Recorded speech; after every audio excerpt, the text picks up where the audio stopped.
నా దారి ఎడారి అంటే అట్లా పాట అట్లా పాడుకోవాలి. ఇప్పుడు బాలు పాడినట్టు మనం పాడాల్సిన అవసరం లేదు. అందులో మేలుకొని కలలు గని మేఘాల మేడబై మెరుపు తీగలాంటి నా ప్రేయసిను హించుకొని ఇంద్రధనసు పల్లకి ఎక్కి కలుసుకోవాలని ఆకాశ వీధిలో పయనించు బాటసారి నా పేరు బికారి నా దారి ఎడారి నా పేరు బికారి నా దారి ఎడారి మనసైన చోట మజిలీ కాదన్న చాలు బదిలీ నా పేరు బికారి. ఆసే పాటలు ఎంత అందంగా ఉంటాడు కృష్ణ. అందులో లాస్ట్ చరణంలో చిన్న బిట్ ఉంటుంది, ఇట్లా కన్ను ఇట్లని మాట్లాడుతూ పాడతారు అనమాట. నేను 100 సార్లు చూశాను. బా ఆ ఒక్క ఎక్స్ప్రెషన్కి కృష్ణ కెరీర్ ఇచ్చేయచ్చు ఇలా. ఇంకా సో సారాంశం ఏంది, మా పక్కింటి అంకులు ఉన్నప్పటికీ ఆయన చుట్టూ ఎందరో ఉన్నా ఆయన ఎవరు ఉపయోగించుకోవాలి. అట్లనే మనం మన జీవితంలోకి ఎవరో చాలా వస్తారు, మనకు కొన్ని ధారణలు ఉంటాయి, వీడు ఇట్లా మంచి ఇట్లా చెడు, అట్లా లేకపోయేసరికి మనం వాడిని వదిలేసుకుంటాం, మెల్లమెల్లగా ఐలాండ్ అయిపోతుంది. ఎప్పుడు మనుషులను వదిలిపెట్టద్దు, వాళ్ళతో జోకులు వేసుకోవద్దు, ఏం లేదు. బట్ అవసరమైతే ఒకరికొకరు అందుబాటులో ఉండేంత ఆ చిన్న కమ్యూనికేషన్, హార్ష్గా ఎండ్ చేయకుండా. ఇప్పుడు దాని విమానం ఎప్పుడన్నా ఎక్కే వాళ్ళు తెలుస్తుంది, హార్ష్ ల్యాండింగ్ అంటారు. టర్బులెన్స్ అంటే టర్బులెన్స్ గాలి ఊగుతుంది, తప తప తప తప తప అవుతుంది. ఒకసారి విమానం ఎక్కితే నా పక్కన వాడు కూర్చున్నాడు. ఫస్ట్ టైం ఎక్కండి, first time sir, this is my first time చదువుకుంటున్నాను. ఓకే, ఢిల్లీ పోతున్నాం. పైకిన తర్వాత ఆ రోజు ఏమో ఊగిందిరా విమానం. సార్ కూలిపోతుందా అంటున్నాడు. గో ఇప్పుడు నువ్వేం చేస్తావు చెప్పు, ప్రశాంతంగా చచ్చిపోదా, ఏం చేస్తావా, ఏ రోజుతో మాట్లాడుకో. కాక్పిట్లకైతే పంపారు, విమానానికి నడపని దగ్గర నాకు రాదు. ఒక్కసారి విమానం ఎక్కినట్టు చేసి తరం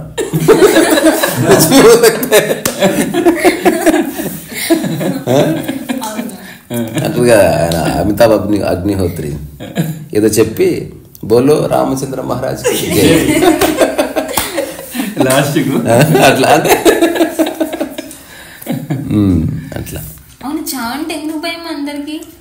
ఇప్పుడు ఆకలి రోజు రోజు అవుతుంది, తుమ్మ అప్పుడప్పుడు వస్తుంది, మిగతా రోజు జరుగుతుంది, ఫ్రెండ్షిప్ అవుతుంది పోతుంది అవుతుంది, ఇది ఒక్కటేసారి వస్తుంది కదా. జీవితంలోకి 20 సార్లు చచ్చే అవకాశం ఉంటుందో మనకు అలవాటు అయ్యి ఉండేది, ఇది ఒకటేసారి వస్తుంది. అది వచ్చేది ఫైనల్ ఇంకా అది ఎట్లా దాన్ని ఎట్లుంటుందో తెలియదు. నేను చిన్న కథ విన్నా, ఇంత ఓషో చెప్పినప్పుడు ఐ వాజ్ సో హ్యాపీ.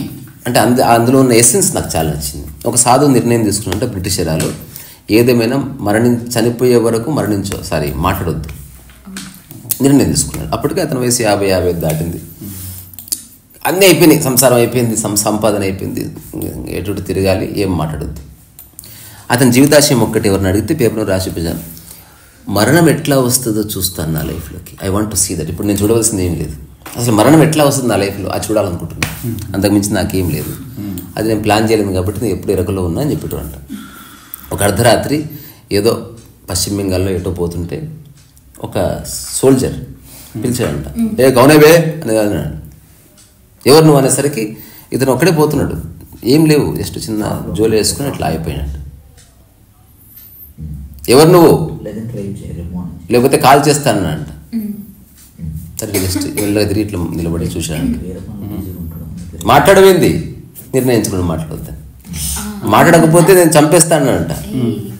అట్లా నిలబడి చూస్తానంట. ఇట్లా అతను మెల్లగా అతను నీ చేతులు ఏం లేవా అంటే చేతులు చూపించాడంటే ఏం లేవు. మెల్లగా అతని దగ్గరకు వచ్చాడు, మాట్లాడలేదు. మాట్లాడవేంది అంటే జస్ట్ నిశ్శబ్దం అన్నాడంట. ఈ తుపాకి అది ఉంటుంది కదా, దాన్ని తీసుకుని ఒక్కటి ఇక్కడ కొట్టాడంట. బక్కపు శరీరం పడిపోయింది. మాట్లాడంటే ఇట్లా కళ్ళు విప్పరి చూస్తున్నాడంట. ఆ తర్వాత తుపాకి తీసి ఒక్క బుల్లెట్ పేల్చాడంట. పేలిస్తే అప్పుడు అన్నాడంట, ఓహో ఇలా వచ్చావా అని చచ్చిపోయాడు. ఇట్లా వచ్చింది, ఇట్లా అంటే ఇలా వచ్చింది అనమాట. ఓహో ఇలా వచ్చింది, నీ రూపంలో తుపాకి తీసుకొని వచ్చింది, ఓకే ఓకే రెడీ ఎప్పుడో, నువ్వు రెడీగా ఉందా లేపినా పక్కా వస్తుంది. అదొక్క ట్రైనే మిస్ కాదు. అంటే అతను నిర్ణయించుకొని ఉన్నాడు కదా, అన్ని చూడాల్సిన చూసేసా. అవును, అదొక్కటి చూడాలనుకున్నాడు. ఇప్పుడు ఏమేమో చూడాలనుకుంటారు. అట్లా మరణించిన వాళ్ళు ఉన్నారు. అంటే they lived their life to the core, fullest. వాళ్ళంతా పనిచేస్తూ కూడా దే రెడీ. ఎప్పుడన్నా వస్తే పోవడం ఏముంది అందులో. అందుకే ఉత్సాహంగా ఉంటారు. అంటే భయం పోయింది. భయం కొందరు ఊర్లలో కూడా వాళ్ళు 1 ఏళ్ళు బతికి నా పని చేస్తూనే ఉంటారు, 2 ఏళ్ళ పని చేస్తూ ఉంటారు. దళైలామా లైఫ్లో ఒక చిన్న స్టోరీ ఉంటుంది. వాళ్ళ గురువు గారు చెప్పారంట, నాకు టైం అయిపోయింది, నేను వెళ్తాను ఇంకా. వెళ్తానంటే దళైలామా ఒక గురువు ఉండాలి. అంటే వెళ్తానంటే ఎట్లా, ఇప్పుడు దేశం అంతా అల్లకల్లో ఉంది, ఆర్థిక పరిస్థితి బాగాలేదు, నాకు అర్థమైతే లేదు ఏం చేయాలంటే, అరే నాకు అనిపించింది చాలని, నాతో పని ఉందా అంటే, నాకు మీతో వచ్చి పని ఉంది, నాకు ఎన్ని ఏళ్ళు కావాలి నాకు అంటే, అట్లీస్ట్ ఒక 10 years అని ఉండు. 10 years సరే, అట్లయితే నేను మళ్ళీ నా బాడీని ప్రిపేర్ చేసుకుని మళ్ళీ 10 years నుండి మళ్ళీ తెచ్చుకున్నాను. అయిపోయింది అంతే. వాళ్ళకి 100% తెలిసింది, ఇది మరణిస్తున్నా కానీ నేను మరణిస్తలేను అని ఒక తెలిసింది, ఒక స్పృహ ఉంది. అది తెలిసిన వాడికి తెలుస్తుంది, తెలియని వాళ్ళకి కష్టం. ఇది మైండ్కి సంబంధం లేదు, ఒక అవగాహన. నువ్వు ప్రకృతిలో ప్యాటర్న్ చూస్తే తెలుస్తుంది. ఇప్పుడు ఒక చిన్న విషయం, పొయ్యి మీద నీళ్లు పెడితే మరిగి ఏమవుతుంది అని తెలిసినప్పుడు తెలియని వాడు ఆందోళన పడతాడు. అది ఏం జరుగుతుంది ప్రాసెస్ తెలిసినప్పుడు భయం మీద ఏముండదు. ఎవరన్నా చిన్నపిల్లలు మమ్మీ ఇట్లా పోగుతుంది, ఏం కాదులేదు, ఆ తర్వాత ఆవిరి వస్తుంది అని ఎందుకు చెప్తున్నా అంటే నీకు తెలుసు. తెలియని వాడు పరిచయం అయితే లేడు, చిన్న ఇట్లా గీసుకుపోతారు, ఏం కాదు ఇట్లా ముందు పెడితే తెలుసు. తెలిసిన వాడు ప్రశాంతంగా ఉంటున్నాడు, తెలియని వాడు ఆందోళన పడతాడు కదా. అన్ని విషయాల్లో వర్తిస్తుంది అట్లా. ఏదో పాడే ప్రోటీ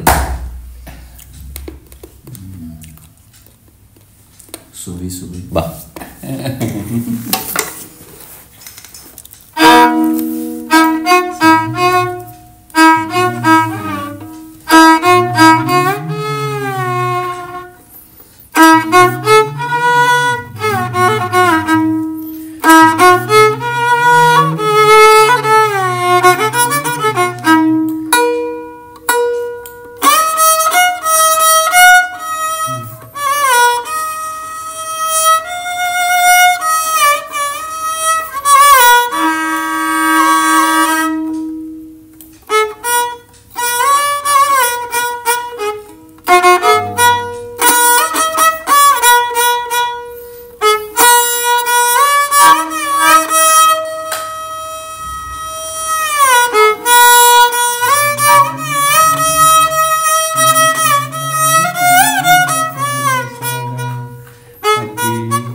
ఈ పాట తెలుసారా?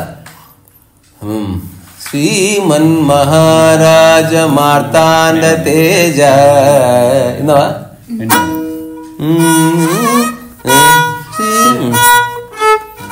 మార్తాండ తేజ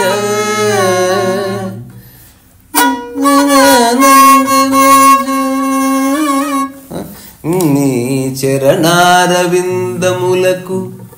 ప్రేమతో నమస్కరించి నిన్ను వరించి నీ గురించి ఎన్నో కలలు గన్నెంగారు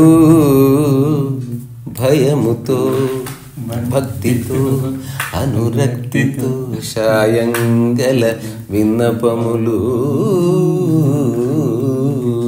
తొలిసారి మిమ్మల్ని చూసింది మొదలు ఎదలోనే మొదలాయే ఎన్నెన్నో కథలు ఎన్నెన్నో కథలు. దండలు ఓ అచ్యుతానంద జో జో ముకుంద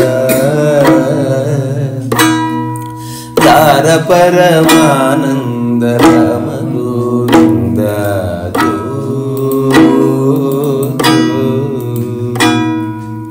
చరణాలు. ఎంతటి సుకుమారుడో తెలియలేదు కానీ, ఏ తల్లి కుమారుడో తెలియలేదు కానీ, ఎంతటి సుకుమారుడో తెలుసు నాకు. నరనాని నరనాని నరనాని. ఈ పాట ఒకటి నాకు బాగా టెరిఫిక్గా నచ్చిన కంపోజిషన్. అలివేణి ముత్యమా నీ కంట నీటి ముత్యమా జాబిలి కలువో నెల చలువు నేను నాల నేని నన్నను గరనన్నా పొగడ దండలు అలివేణి. దానికి అన్న భక్తి పడలు కట్టుకుంటే మంచి మంచి మంచి రాగాలు ఉన్నాయి. నాలోనే ఉన్న దైవమా అని పాడుకో, ఎంత బాగుంది. ఏసే నాగేది ఏంది అంటే అందులో భక్తి లేదు. పాటలో భక్తి, నువ్వు గొప్ప గొప్ప పదాలు పాడితే భక్తి పాట అయిపోదు. ఇళయరాజా షిరిడి సాయి మహత్యంలో కట్టిన ట్యూను ఎంత భక్తి ఉంటుంది అందులో. సింధు భైరే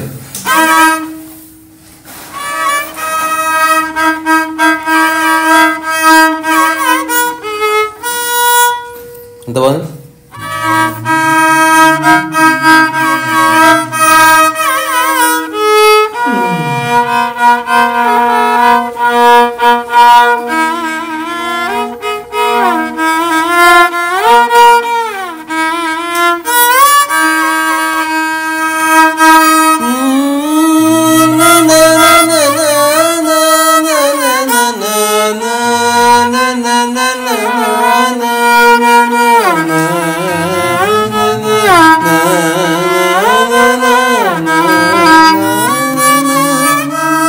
ఎప్పుడు సాయిబాబా ఎంటర్ అయినా ఈ మ్యూజిక్ వస్తుంది బ్యాక్గ్రౌండ్లో. టెరిఫిక్ ఉంటుంది అసలు. అంటే ఎన్నిసార్లు విన్నా అసలు గూస్బంప్సే. దాన్ని వైలిన్తో, వోకల్తో, వీణతో, రకరకాల ఇన్స్ట్రుమెంటేషన్తో ఇప్పుడు విన్నావా నువ్వు? ఎంత బాగుంటుంది. ఒకసారి పెట్టరా, ఒకసారి చూద్దాం. ఒకసారి రా వాళ్ళు ఆ మ్యూజిక్ ఎంత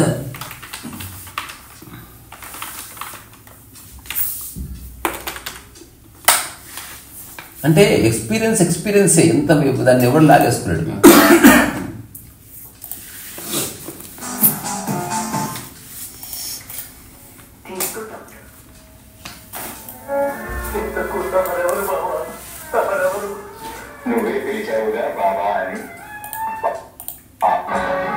ఇది ఇప్పుడు వస్తుంది మ్యూజిక్.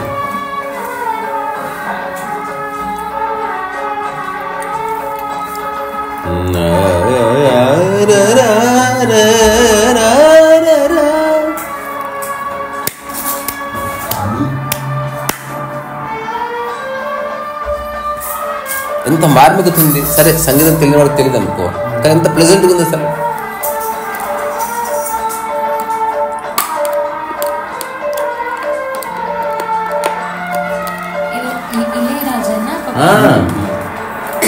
అన్ని చోట్ల వస్తుంది ఆ మ్యూజిక్, బాగుంటుంది. ఏదేమైనా మన జీవితంలోకి కొందరు అపూర్వమైన వ్యక్తులు వచ్చినప్పుడు మన కింద పూర్వధారణలతో ఆ వ్యక్తిని మిస్ చేసుకోవద్దు. ఎవరు మన జీవితాన్ని కాస్త కదిలిస్తారో తెలియదు. కొంచెం ఓపిక. అంటారు కదా, ఈరోజు ఫ్రెండ్షిప్ వదిలేస్తా అనుకున్న 1-2 రోజులాగా వదిలే, ఏం కాదు, ఏమి కాదు. ఇప్పటికిప్పుడు వెళ్ళిపోతా, నేను చచ్చిపోతా, అవసరం లేదు, నో అవసరం, కొంచెం ఆగు, ఏమి కాదు, ఉంచుకో ఫ్రెండ్షిప్. మనతో రూపాయి తీసుకోకు, మనతో మాట్లాడకు, బట్ చిన్న ఉండని కాంటాక్ట్. అవసరమైతే ఫోన్ చేస్తే అతను లేపగలిగేది, ఆమె లేపగలిగేంత స్నేహం ఉంచుకో. మిగతా సంగతి తర్వాత. శ్రీ సరస్వతి.